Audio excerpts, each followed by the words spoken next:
I introduce myself. My name is Vita Arianti from the morning class. And in this video, I will interpret the video's title is The Hidden Cost of Every Decision You Make.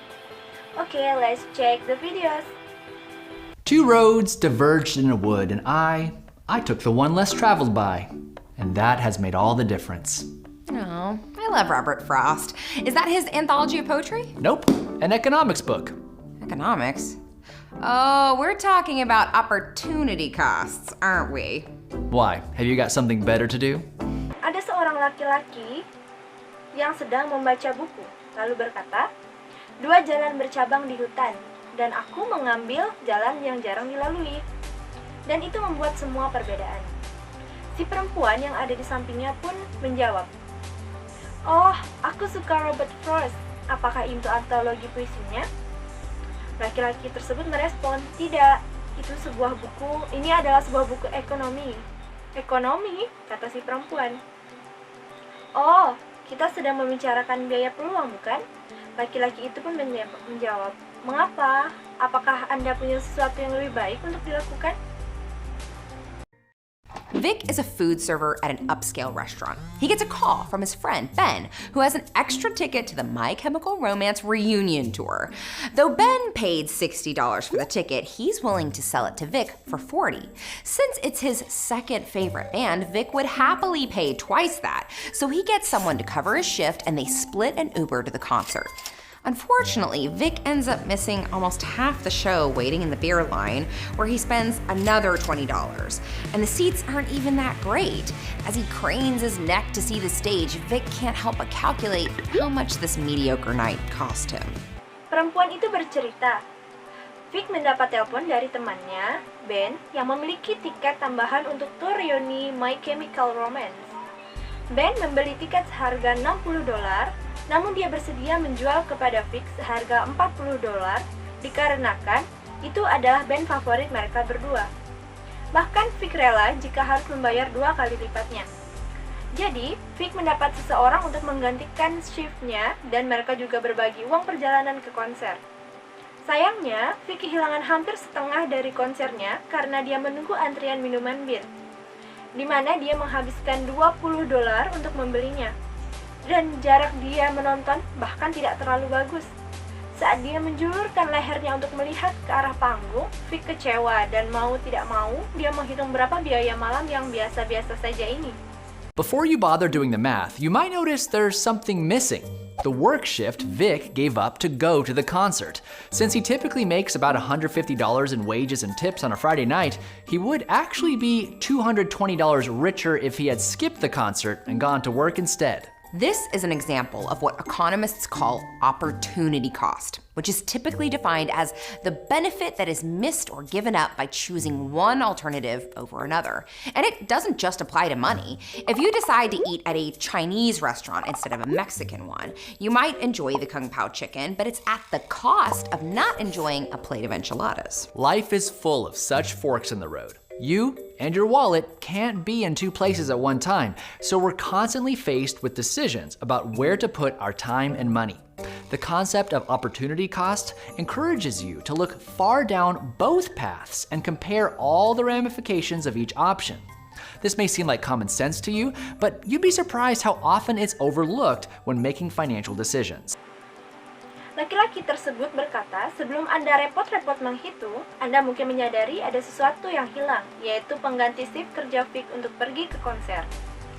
Karena dia biasanya menghasilkan sekitar $150 dalam upah dan tip pada Jumat malam, dia sebenarnya akan menjadi $220 lebih kaya jika dia melewatkan konser dan pergi bekerja sebagai gantinya.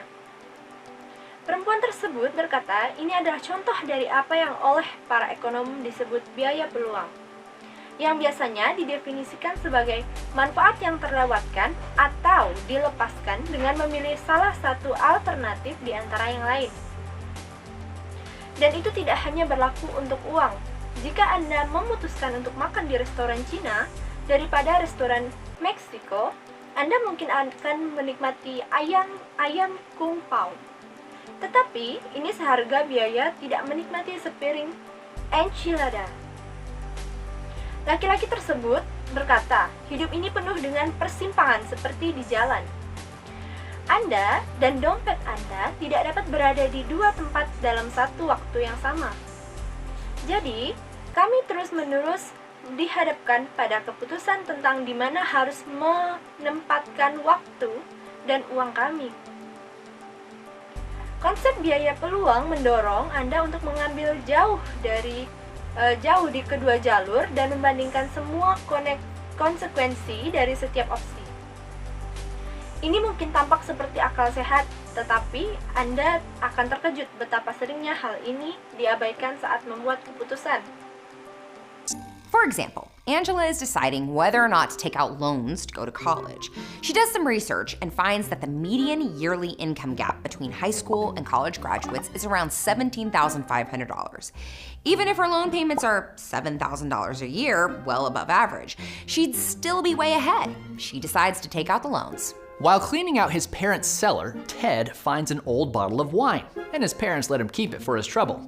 It turns out to be a pretty expensive vintage, so that night Ted and his boyfriend enjoy a fancy bottle of Cabernet with their dinner for free. Pamela is looking for a place to rent and finds a great deal on a nice house with a big backyard. The catch? It's outside the public transportation system, so she'll have to lease a car to commute to work.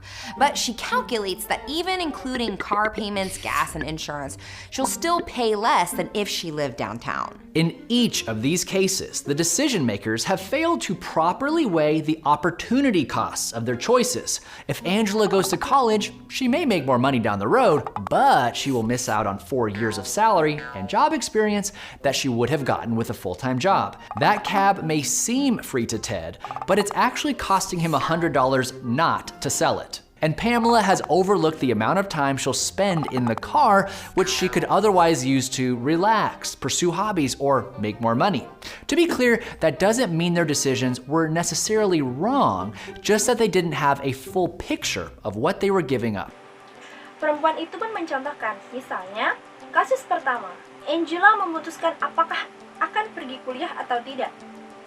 Angela melakukan beberapa penelitian dan menemukan bahwa kesenjangan pendapatan tahunan rata-rata antara lulusan sekolah menengah dan kuliah adalah sekitar $17.500. Bahkan jika pembayaran pinjamannya $7.000 setahun, jauh di atas rata-rata, pendapatan yang diperoleh oleh Angela masih jauh dari itu. Dia memutuskan untuk mengambil pinjaman. Kasus yang kedua, saat Ted membersihkan ruang bawah rumah orang tuanya, Ted menemukan sebuah botol anggur tua dan orang tuanya membiarkan dia menyimpannya untuk masalah pribadinya. Ternyata, itu adalah minuman anggur yang cukup mahal.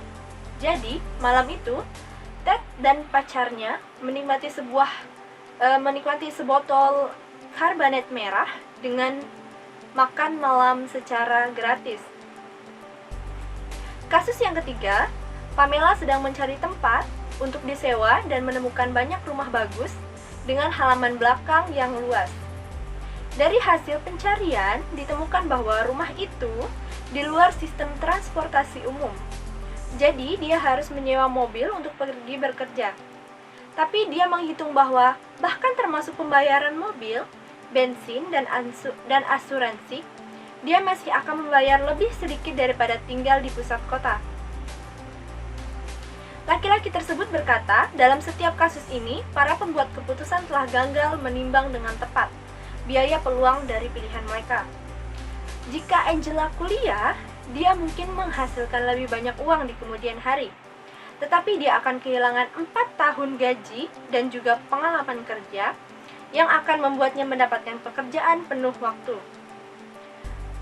Minuman itu mungkin tampak gratis bagi Ted, tetapi sebenarnya dia harus mengeluarkan biaya $100 untuk tidak menjualnya. Dan Pamela telah mengabaikan jumlah waktu yang akan dia habiskan di dalam mobil, yang sebaliknya dia bisa gunakan untuk bersantai, melakukan hobinya, atau menghasilkan lebih banyak uang. Jelas, itu tidak berarti keputusan mereka salah. Hanya saja mereka tidak memiliki gambaran lengkap tentang apa yang mereka korbankan. Opportunity costs are especially relevant to people in business or government, where shareholders and political opponents are more than happy to imagine how that money could have been better used. If an executive wants to spend $10 million on a marketing campaign, he has to show that not only will it return a profit, but that it will return more of a profit than any other use of that money, like renovating a factory or developing a new product. Perempuan itu berkata, biaya peluang sangat relevan dengan orang-orang dalam bisnis atau pemerintahan, di mana pemegang saham dan lawan politik berada. Lebih dari senang untuk membayangkan bagaimana uang itu bisa digunakan dengan lebih baik. Jika seorang eksekutif ingin membelanjakan $10 juta untuk kampanye pemasaran, dia harus menunjukkan bahwa itu tidak hanya akan menghasilkan laba, tetapi juga akan menghasilkan lebih banyak laba daripada penggunaan lain dari uang itu, seperti merenovasi pabrik atau mengembangkan produk baru. If a city council wants to build a rec center, it's not enough to say it will benefit the community.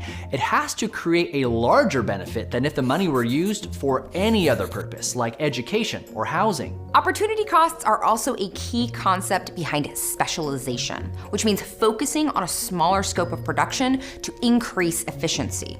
For instance, Elon owns 2 factories. Factory A can produce 50 electric cars in one day, and Factory B can produce 40.